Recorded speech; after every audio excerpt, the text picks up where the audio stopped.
একজন ছেলে, শুধু একটা ছেলে, যার চোখের সামনে খুন হয়ে গেল তার পুরো পৃথিবী। সে চিৎকার করেনি, সে প্রতিশোধ চায়নি, সে শুধু প্রতিজ্ঞা করেছিল আর কেউ হারাবে না তার আপনজন। গথাম শহরের অন্ধকারে যখন সবাই আলো খুঁজছিল, তখন সে নিজেই হয়ে উঠেছিল সেই অন্ধকার, যে অন্ধকারে খুঁজে পাওয়া যায় সাহস, ন্যায় আর ব্যাটম্যান। বন্ধুরা, আজ আমি আপনাদের বলবো সেই ছেলেটির গল্প, যে আলো রক্ষার জন্য নিজেই হারিয়ে গিয়েছিল অন্ধকারে। এক, জন্ম ও পরিবার। গথম শহর একটা শহর যেখানে দিনের আলো কেমন যেন ধোঁয়াটে, আর সেখানেই 19 ফেব্রুয়ারি জন্ম নেয় এক শিশু, ব্রুস ওয়েন। ধনী, দয়ালু আর সমাজসেবী ওয়েন পরিবারে তার জন্ম। বাবা থমাস ওয়েন ছিলেন একাধারে বিলিয়নিয়ার এবং একজন মানবপ্রেমী চিকিৎসক, আর মা মার্থা ওয়েন ছিলেন একজন মায়াবতী, সমাজসেবায় বিশ্বাসী রমণী। ওয়েন পরিবার শুধু ধনীই ছিল না, তারা ছিল গথমের মানুষের জন্য এক আশার প্রতীক। আর ছোট্ট ব্রুস প্রাসাদের মতো ওয়েন ম্যানারে বড় হয়েও তার ভিতরে অহংকার ছিল না, ছিল মূল্যবোধ, ভালোবাসা আর সম্মান। 2. শৈশব ও শিক্ষা জীবন।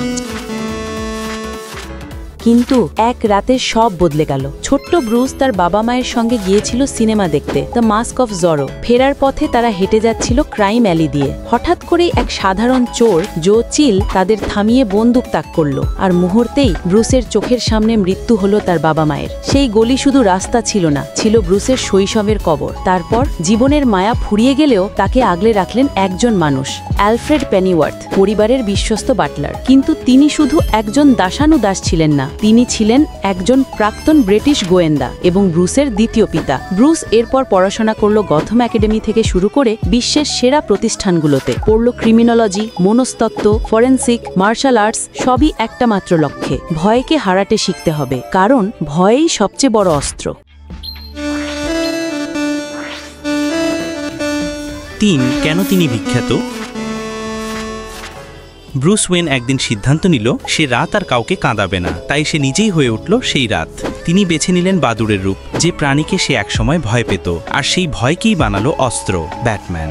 একজন মানুষ যার নেই কোনো সুপার পাওয়ার, নেই কোনো জাদু, নেই কোনো ভিন গ্রহের শক্তি, তবুও যার নাম শুনলেই গ্যাংস্টারদের পেট কাঁপে। সে বানালো batsuit, batmobile, gadgets, একটা গোটা যুদ্ধযন্ত্র বানালো শুধু অপরাধের বিরুদ্ধে যুদ্ধ করার জন্য। তিনি সেই মানুষ যিনি জাস্টিস লিগের প্রতিষ্ঠাতা সদস্য, রবিন, ব্যাটগার্ল, নাইটউইংদের গাইড ও প্রশিক্ষক, এবং জোকার, বেন, রাস আল গুল, এমনকি সুপারম্যানকেও মোকাবেলা করেছেন। কিন্তু সবচেয়ে বড় কথা, তিনি কাউকে হত্যা করেন না, প্রতিশোধ নয়, তিনি বিশ্বাস করেন ন্যায় বিচারে। কমেডি লাইন: আচ্ছা ভাই, মানুষ যদি এত কিছু পারে শুধু মনের জোরে, তাহলে আমি তো ব্যাটম্যান হইনি শুধু এই কারণে বাসায় রুটি কম ছিল। 4. মৃত্যু। অনেক অ্যাল্টারনেট ইউনিভার্সে ব্যাটম্যানের মৃত্যু দেখানো হয়েছে, কিন্তু মূল ধারায় তিনি এখনও বেঁচে আছেন, আলোর জন্য লড়ে যাচ্ছেন প্রতিদিন। সে একজন মানুষ যার জীবনের আলো নিভে গিয়েছিল শৈশবে, কিন্তু সেই অন্ধকারকেই সে ব্যবহার করল অন্যদের আলোয় ফিরিয়ে আনার জন্য। ব্যাটম্যান কোনো ঈশ্বর নয়, সে অমর নয়, সে একজন মানুষ, একজন যোদ্ধা, আর ঠিক সে কারণেই আমরা তার গল্পে নিজেদের খুঁজে পাই।